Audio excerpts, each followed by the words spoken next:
I thought the hardest part of becoming a mom would be sleepless nights and endless diapers. I was wrong. The real battle came from someone who should have been my biggest ally, my mother-in-law. My son was born premature, fragile, and every doctor warned us about keeping him safe. We set simple rules. No kissing, masks on, hand washing. Rules any loving grandmother would respect. But she broke them. Again. And again.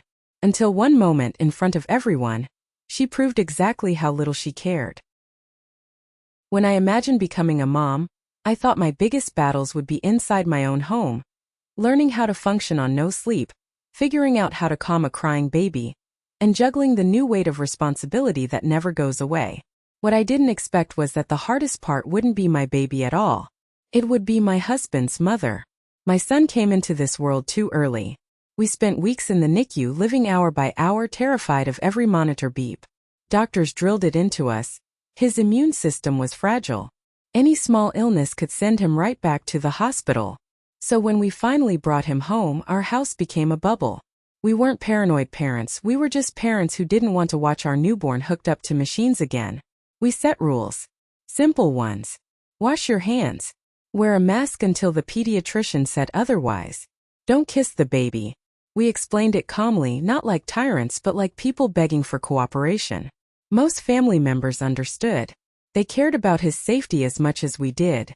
But my mother-in-law acted like every boundary was a personal attack on her. She apologized once but only to my husband, not to me. That told me everything I needed to know. From the start, she positioned herself like I was just the mother, while she was the grandmother who knew better.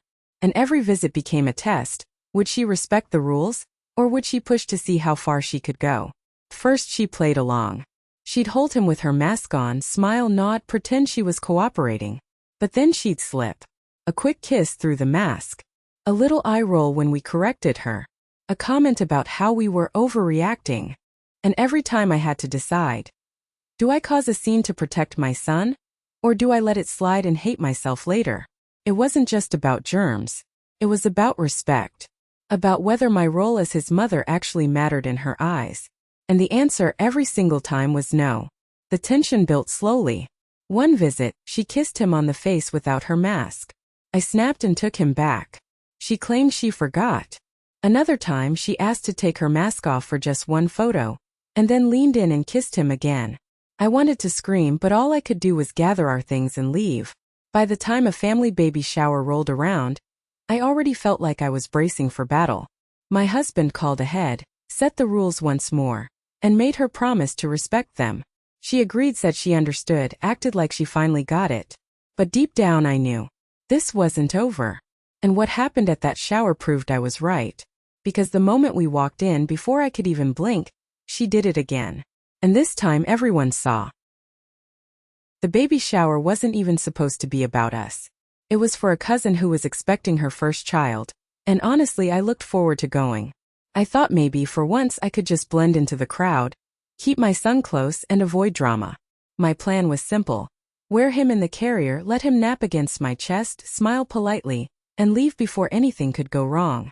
But when we walked into the venue, a rented community hall decorated with pastel balloons and banners, my stomach tightened the second I saw her. My mother-in-law was standing near the entrance, already buzzing with excitement, like she owned the place. She rushed over, arms wide, calling out my husband's name with that high-pitched tone she uses when she wants attention. My father-in-law trailed behind her, quieter, but I knew he wouldn't intervene if things turned ugly. They hugged us, which was fine. Harmless. For half a second I thought maybe she'd keep it together. But then, without even asking, she leaned down toward my son. I shifted slightly, expecting her to admire him from a safe distance. Instead, I felt the unmistakable brush of her lips on his shirt, right where his little chest rose and fell with each breath. "No," I said sharply, pulling back instinctively. "We've talked about this. No kissing." She froze, then rolled her eyes with a smirk. "Relax, I only kissed his shirt," she said, loud enough for the people near the snack table to hear. Like I was the crazy one for overreacting. I could feel the heat rising in my cheeks. My husband stepped in, his voice firm but controlled. "Mom, we've explained this. You can hold him if you follow the rules. But no kissing. At all." Her smile dropped for just a second, replaced with something colder. Then she turned away, muttering, "Fine. Whatever makes you happy." But it didn't end there. Throughout the afternoon, she made little comments, each one sharp enough to cut. When a family friend joked, "Can I sneak a turn holding the baby?" my ML chimed in before I could answer. "If I can't hold him, neither can you." She laughed like it was funny, but the room went quiet until my husband corrected her again. Every word felt like a performance, like she wanted the whole family to see how unreasonable we were, how unfairly we treated her. I tried to ignore it, but the whispers reached me anyway, relatives quietly asking one another why we were being so strict. Inside I was boiling. It wasn't about a kiss anymore. It was about her need to undermine me, to act like the rules didn't apply to her because she was the grandmother. And the more she pushed, the more I realized this wasn't forgetfulness.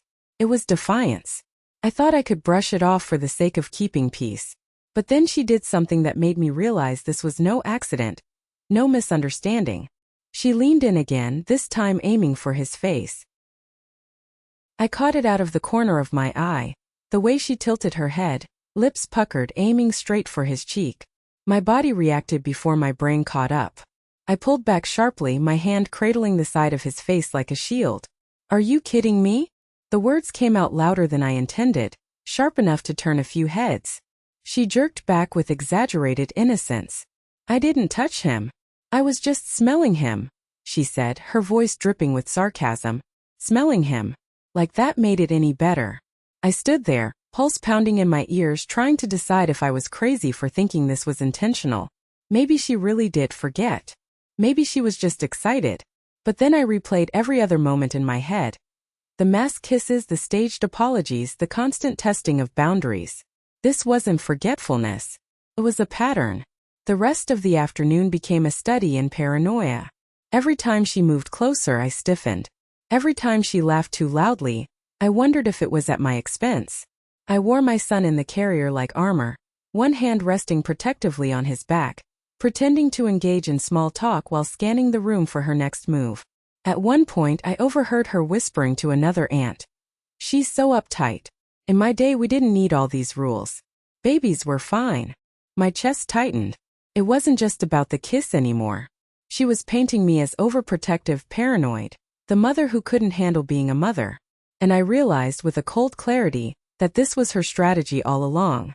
She didn't just want to kiss the baby. She wanted control.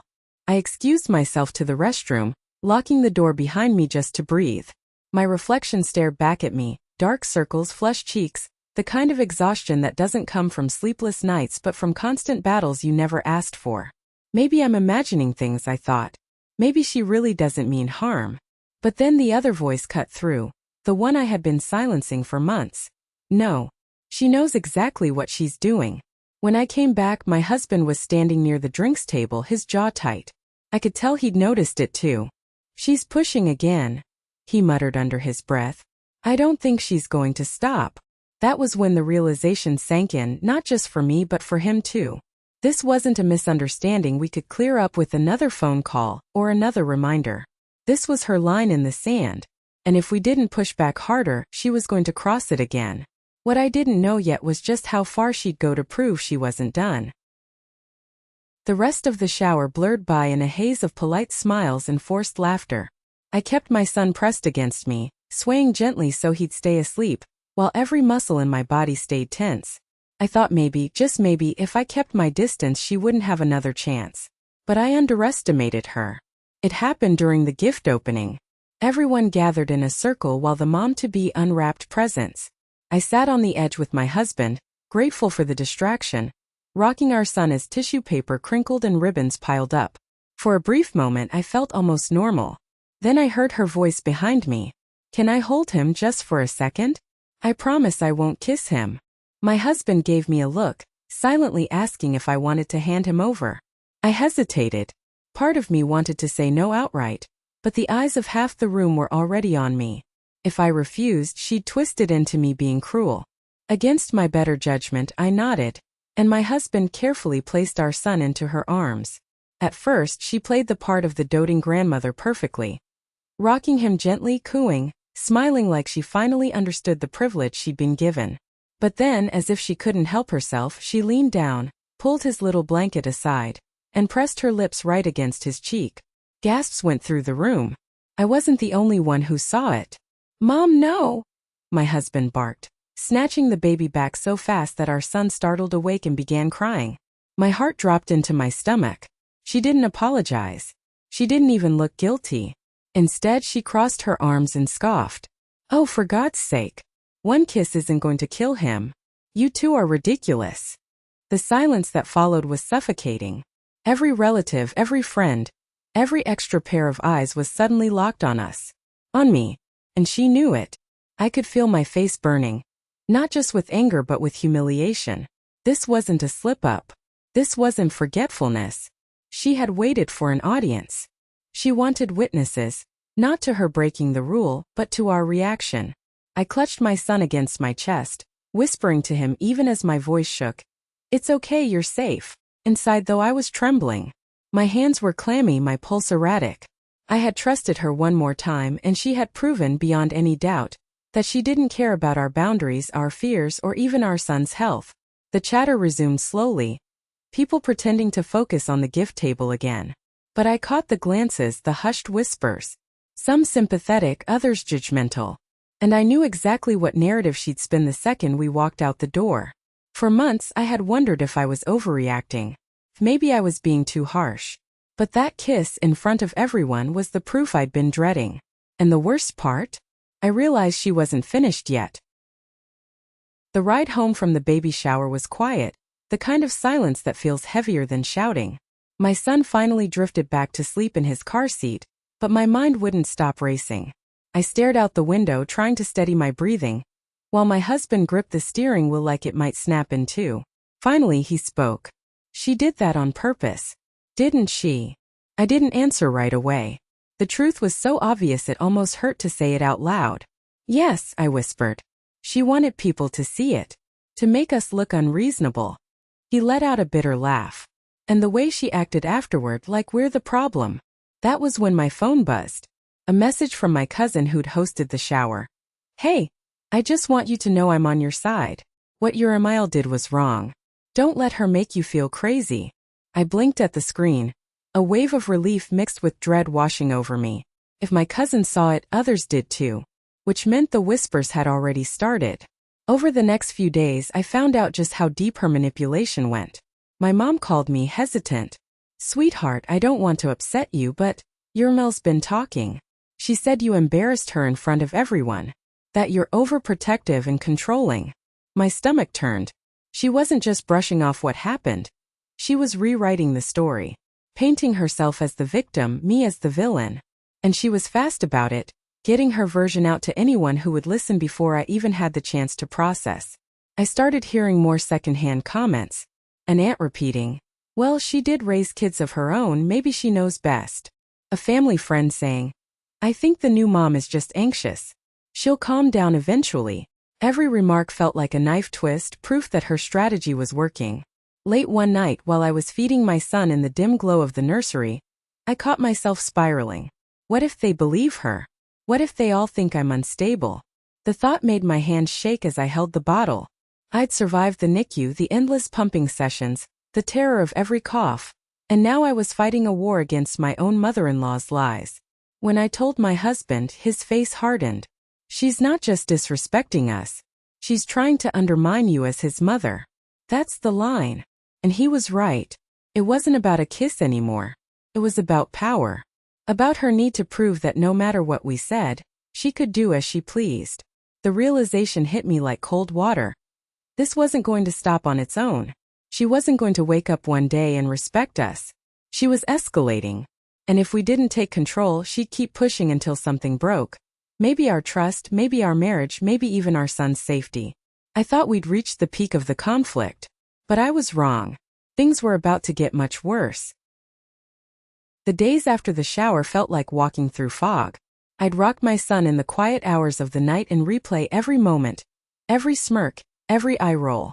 The worst part wasn't even the kiss, it was the way she looked at me while doing it. Like she was daring me to react. Like my role as his mother was just an obstacle to her own performance. I couldn't get that image out of my head. During one of those sleepless nights, I sat on the living room couch with my phone in hand. I started drafting a message to her. Paragraphs of rage, every boundary she'd crossed laid out in black and white. But before I hit send, I deleted it. What good would it do? She'd twist my words, share them with the family, and use them as proof that I was crazy. The truth was I was trapped in a cycle. If I stayed quiet, she won. If I spoke up, she painted herself the victim. Either way, I lost. My husband saw the toll it was taking. One evening, after putting the baby down, he sat beside me at the kitchen table. "I've been thinking," he said, his voice steady but tired. "We need a plan. Something clear. Because she's not going to stop unless we make her." I stared at him, torn between relief and fear. "And what if it blows up the whole family?" He shook his head. "It already has. You just don't see it because they're whispering instead of yelling.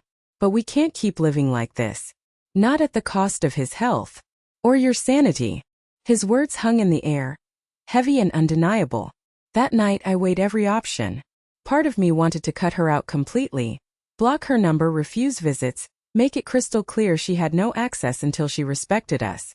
Another part of me, the exhausted peacekeeper, wondered if I should just grit my teeth and endure it, for the sake of avoiding drama. But then I'd picture my son, his tiny body in the NICU, tubes and wires keeping him alive. I couldn't risk that again. I scribbled notes in a journal. Option 1. No contact until she apologizes and promises to follow rules. Option 2. Supervised visits only with zero tolerance for boundary breaking. Option 3. Let it slide. Crossed out immediately. Each choice felt heavy, like no matter what I picked, something would shatter. Family peace. My reputation. Or worse, the trust my son would one day place in me to protect him. In the middle of my spiraling, my husband put his hand on mine. "We don't need everyone to like us," he said quietly. "We just need to keep him safe." Sounded simple. Should have been simple. But nothing about this situation was. Because deep down, I knew she wasn't going to take boundaries as rules. She was going to take them as challenges. And the question that haunted me was, how far would she go to win? The call happened on a Tuesday evening. My husband sat at the dining table, phone on speaker, while I paced the kitchen with our son on my shoulder.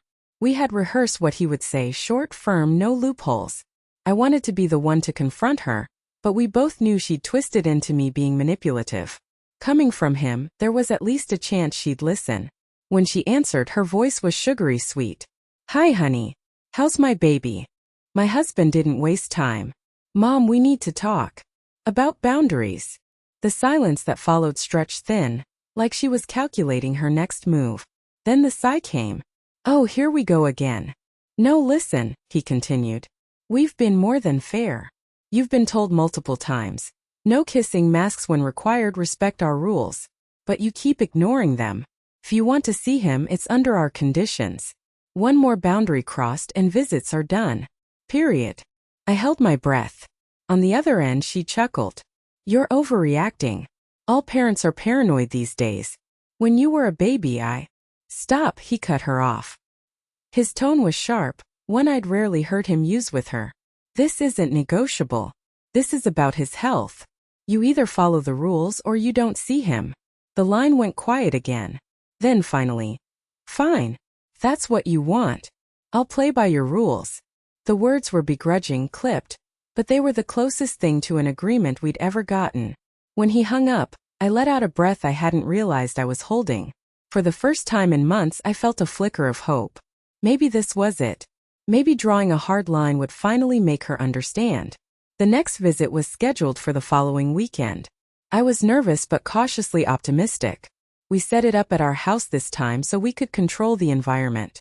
Before she arrived, I wiped every surface, laid out sanitizer, and kept reminding myself, "This is under control now. We have the power."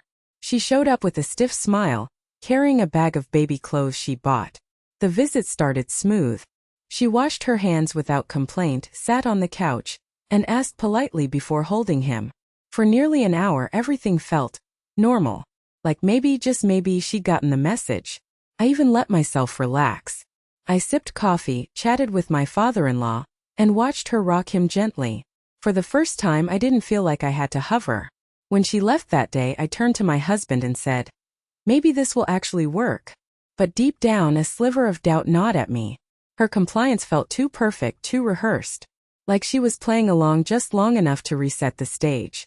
I told myself I was being paranoid. I should have trusted my instincts. For a few weeks, everything seemed tolerable. My mother-in-law played the part of the reformed grandmother. She asked before holding him, she kept her mask on when we reminded her, and she didn't try to sneak kisses. It was so uncharacteristic that even I started to question if I had judged her too harshly. Maybe the boundary talk had worked. Maybe she finally understood. But then the messages started. At first, they seemed harmless, little texts sent directly to my husband late at night. "You know, if you need someone to babysit, I'm here." Or, "Your sister and your mom don't love him the way I do. He's my blood." He showed them to me, frowning. "She's pushing again," he muttered. I tried to brush it off, but the tone of her messages grew bolder. "It hurts that you don't trust me. I raised you, didn't I?" And then the one that made my stomach drop. "One day you'll realize she's keeping him from me. That's not fair to either of us." That word burned. She was blaming me. Positioning me as the villain, the obstacle, the controlling mother who stood between a grandmother and her grandchild. The final straw came during a family gathering a month later. We decided to attend cautiously, thinking her behavior had improved. For the first half of the day, things went smoothly. She smiled, stayed polite, even complimented me on how well I was managing as a new mom. For a second, I almost let my guard down. And then I overheard her. She was in the kitchen talking to two aunts. Her voice was low, but her words cut through me like glass. "She acts like I'm dangerous. Like I'd hurt him. Can you believe that? She's just insecure. That's why she makes up all these rules so she can control him and keep me out. It's pathetic." My chest tightened. I felt dizzy, like the air had been sucked out of the room. I stepped back, trying not to make a sound, but my hands shook so badly I nearly dropped the plate I was holding. When I told my husband later, his face went pale. "She's trying to turn the family against you," he said flatly. "This isn't just boundary pushing anymore. She's running a smear campaign." That night, as I rocked our son to sleep, my mind raced. It wasn't just about protecting him from germs anymore. It was about protecting him from someone who wanted to rewrite the story of who his mother was. And the worst part? Some people were starting to believe her. I could feel the ground shifting beneath me. The rules we had set, the progress we thought we'd made, it was all unraveling. She wasn't giving up. She was escalating. And what she did next proved just how far she was willing to go. It happened on a Sunday afternoon, at what was supposed to be a simple family lunch. My husband and I debated for days about whether to go, but in the end we agreed it was important not to isolate ourselves completely. If we stayed away from every gathering, it would only give her more ammunition. So we went. I wish we hadn't. From the moment we arrived, I sensed something was off. The air felt heavy, conversations strained. A few relatives barely met my eyes. My gut twisted, but I forced a smile, settling into a chair with my son in his carrier. It didn't take long to figure out why. Halfway through the meal, one of my husband's cousins leaned over and whispered, "Hey, is it true you don't let anyone hold him? Not even family?" Her tone was cautious, but the implication was clear. They'd heard a story, and it wasn't from us. My heart sank. I forced a polite response, but inside I was shaking. She had been planting seeds, telling people I was paranoid, controlling, withholding. And now the family looked at me not as a mother protecting her child, but as the villain in her carefully crafted narrative. Then came the moment that broke me. Maimal, sitting across the table, reached for her glass and said loudly enough for everyone to hear, "Well, I guess some people think love is dangerous. But I'll never apologize for loving my grandson." The room went quiet. Every head turned toward me. My face burned hot, my hands trembling under the table. She didn't need to name me. Everyone knew exactly who she meant. I opened my mouth, ready to defend myself, but the words caught in my throat. What could I say? That I was protecting him? That her kisses weren't innocent? To them it would sound absurd. To them it would sound like I was overreacting. I sat there, mute, while she smirked into her drink. And in that moment I felt something crack inside me. For months I'd been fighting this battle quietly, convincing myself that if I just held my ground, Eventually she'd respect us. But now I saw it clearly. She wasn't going to stop until she broke me. That night after we got home, I collapsed on the couch, clutching my son to my chest. Tears blurred my vision, but I didn't even try to stop them. My husband sat beside me, silent, his arm around my shoulders. He didn't need to say anything. We both knew we'd hit the lowest point. For the first time, I questioned whether I was strong enough for this, whether I could keep fighting her without losing myself in the process. But as I stared down at my son's tiny sleeping face, I realized one thing. Giving up wasn't an option. If she wanted a war, then I had no choice but to fight back. And I knew exactly where to start. We didn't wait long. By midweek, my husband had made up his mind. "I'm calling her tonight," he said flatly, his jaw set. Not to negotiate. Not to ask. To tell her exactly how things are going to be. I sat beside him, my stomach in knots, while he dialed. The phone rang twice before she picked up. Her voice was cheerful, fake as ever. "Hi, sweetheart. How's my little angel?" He didn't return the pleasantry. "Mom, this has to stop." Silence. Then a sharp, dismissive laugh. "Oh, is this about Sunday? You're still upset." "This isn't about Sunday. It's about months of disrespect," he said firmly. "You've ignored our rules, you've lied about us to family, and you've tried to make my wife look crazy. We're done pretending this is miscommunication. It's deliberate. And it ends now." Her tone shifted instantly, sugary to venomous. "Don't you dare talk to me like that. I'm your mother. I have every right to love my grandson. You don't have the right to endanger him," he snapped back. "Or to humiliate my wife. You think love means doing whatever you want, no matter who it hurts. That's not love. That's selfishness."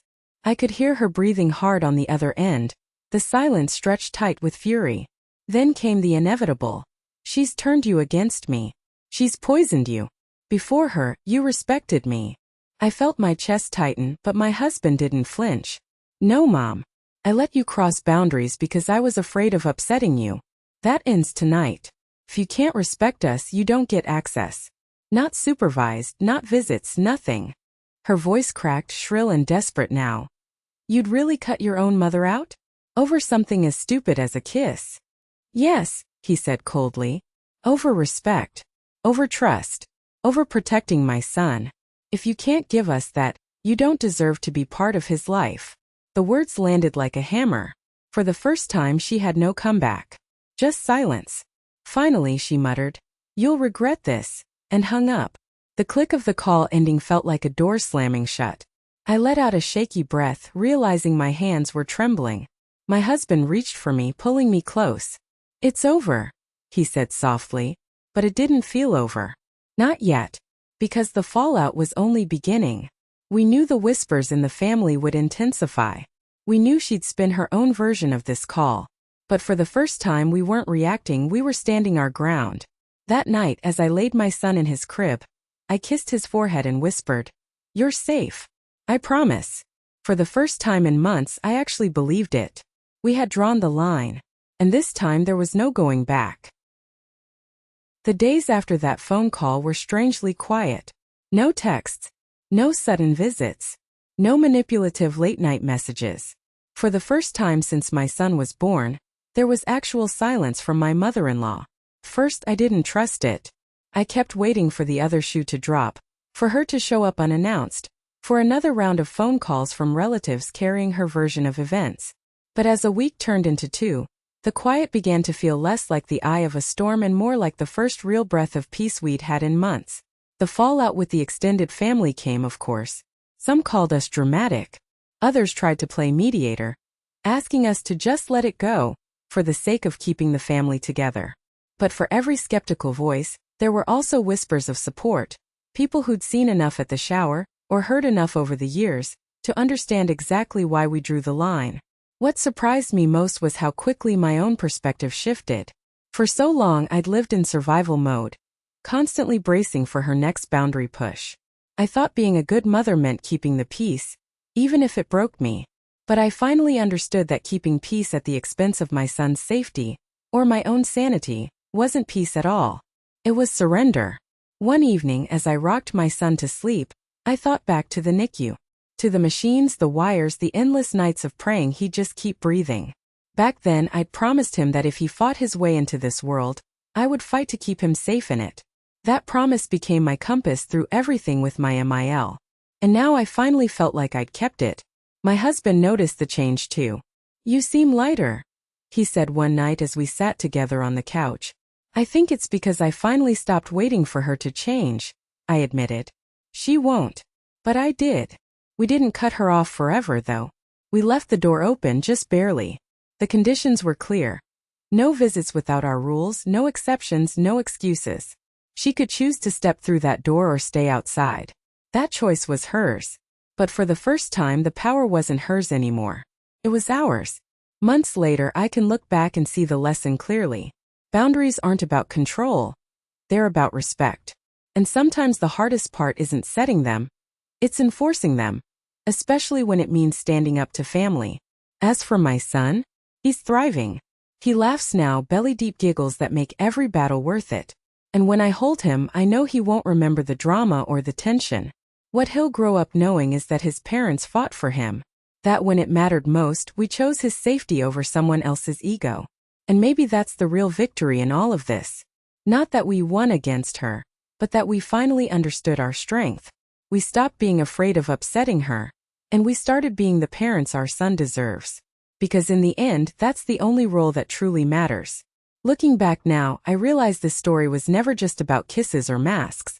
It was about respect, boundaries, and the courage to stand firm when someone you love keeps crossing the line.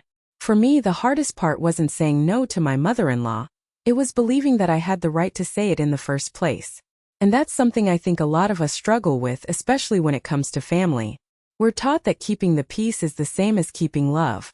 But the truth is, love without respect isn't love at all. If you've ever felt dismissed, undermined, or painted as the villain just for protecting what matters most, you're not alone. Your boundaries are valid. Your instincts are worth trusting. And sometimes the bravest thing you can do is stand up, even if it means standing alone. So now I'll turn it over to you. Have you ever had to fight this kind of battle with family? How did you handle it? Share your story in the comments. I'd love to hear it. And if this story resonated with you, consider subscribing. We tell the truths that others try to silence.